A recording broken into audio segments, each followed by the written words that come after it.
Welcome once again to Really American. I am Michael Hain. Now, as I previously mentioned in my last video, Trump and maggot Republicans have nothing to run on. They have no policy, no direction for the future. They are gasping for air. Anyway, therefore, they have nothing to rely on but baseless, sexist, racist, infantile insults that would probably make a 5-year-old cringe.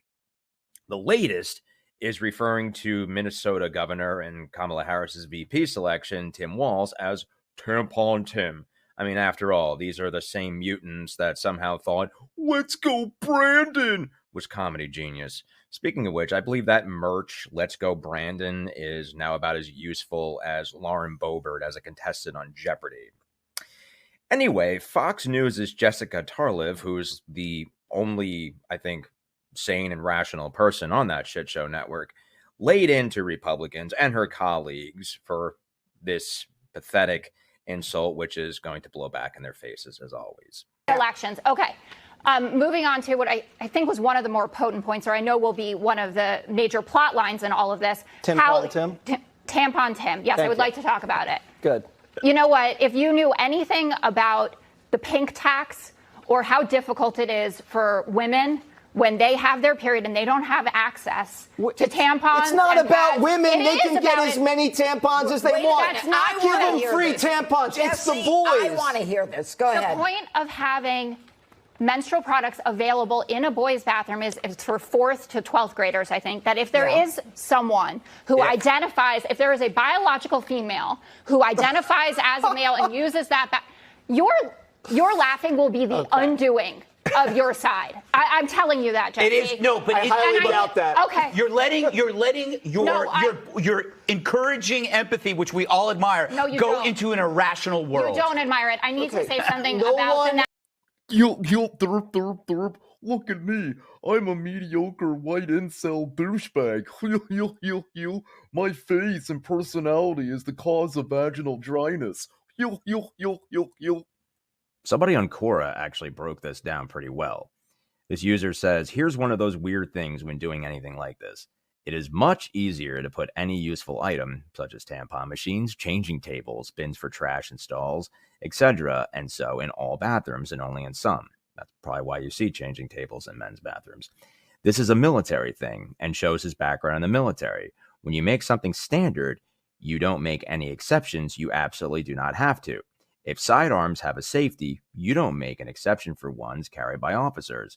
And the reasons are because it is both cheaper to do everything the same and also because it expands opportunities, such as if the girl's bathroom is closed for cleaning, or if it runs out of supplies, or just so that boys get used to seeing such things around. Well, we're dealing with conservative MAGA man-children. They've never seen a vagina that wasn't their cousin's. Not to mention if they have to change which are girls or boys, or just to make it easier on the facilities, people who stock everything the same. Honestly, the first thing I thought was, fantastic, a reserve supply and way to teach boys to help girls with such things, and teach girls to ask boys for such help. Sounds like a great learning opportunity to me. Yeah, if we lived in a normal society of grown-ass men, but we don't. I mean, they are schools. And for the trans haters, no trans boy would be caught dead getting such supplies in a public restroom. Let's see, forcing 10-year-old girls to have babies, or making sure that young girls have the safety they need when it comes to their periods. What a tough Sophie's choice that is. Also, it seems that Minnesota Governor Tim Walz is way ahead of the curve because apparently he readily ended the tax on tampons, which I guess is a thing in other states. Let's take a look at that. Do you consider tampons a luxury or a necessity? 40 states in the U.S. seem to say luxury with a tax on tampons.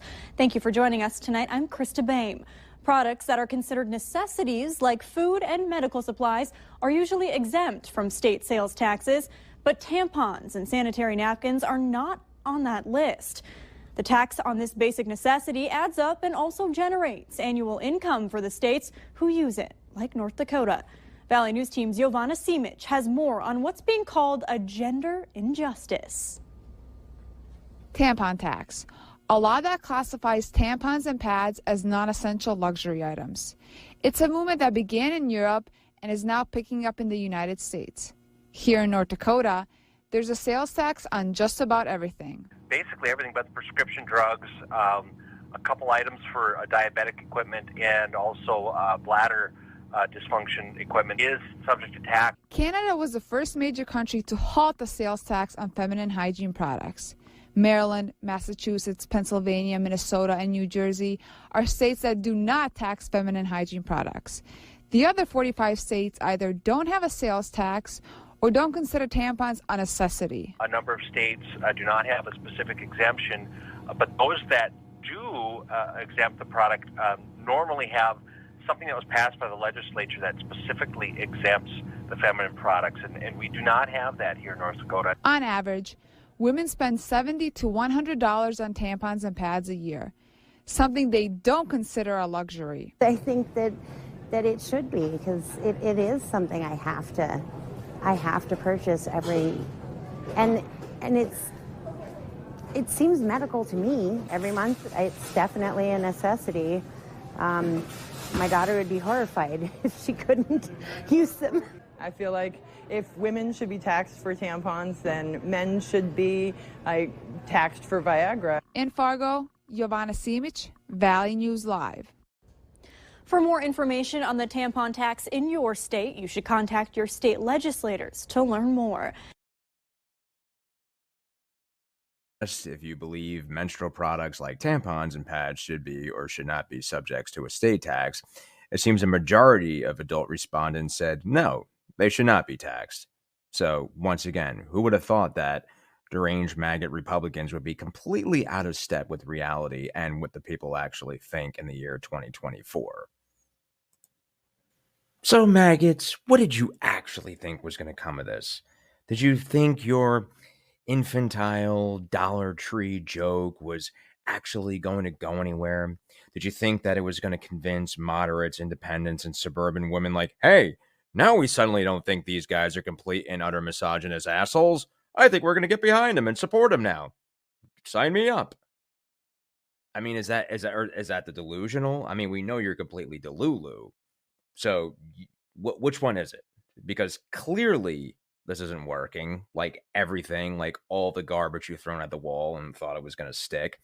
You know, you would think that following your colossal defeats in 2020, that you would ditch MAGA, that you would throw it in the trash heap where it belongs. Nope.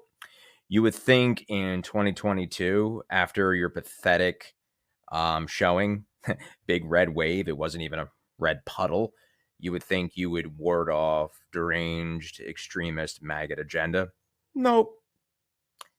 You would think that after, you know, not just the insurrection, but when Orange Jesus was convicted in all 34 counts, you'd be like, all right, finally, okay, we can break free. We're emancipated. Nope. You all put on maxi pads, not hand out them to girls in need. You put them on your ears and continue to bow down and pay fealty to this obvious, deranged, psychotic, fascist madman who believes himself to be a king.